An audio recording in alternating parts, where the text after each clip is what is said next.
মিনিটের ভিতরে আমি যদি সুবহানাল্লাহ পড়ি, 1 মিনিট সুবহানাল্লাহ পড়লে 100 বার সুবহানাল্লাহ বলা যায়। এটা পরীক্ষা করে দেখা হয়েছে, আপনি পরীক্ষা করে দেখতে পারেন।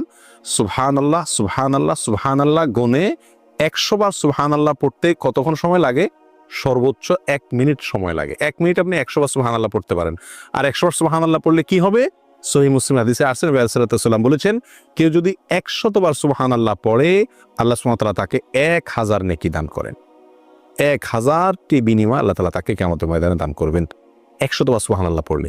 তাহলে প্রতিদিন যদি আমি 1 মিনিট সুবহানাল্লাহ পড়ি শুধুমাত্র, তাহলে প্রতিদিন আমি 1000 করে নেকির মালিক হয়ে গেলাম। 30 দিনে 30,000। এভাবে হিসাব করেন সারা বছর, সারা জিন্দেগি কি পরিমাণ দাঁড়াবে ইনশাআল্লাহ। 1 মিনিটে আরো কি করতে পারি আমরা? 1 মিনিটে আমি 10 বার সূরা ইখলাস পড়তে পারি। কয়বার? 10 বার। পড়ে দেখেন 1 মিনিটে 10 বার পড়া যায়। 9 বার কমপক্ষে আপনি পড়তেই পারবেন। নবী আলাইহিস সালাম তার এক হাদিসে বলেছেন যে, তোমাদের মধ্যে কেউ কি প্রতিদিন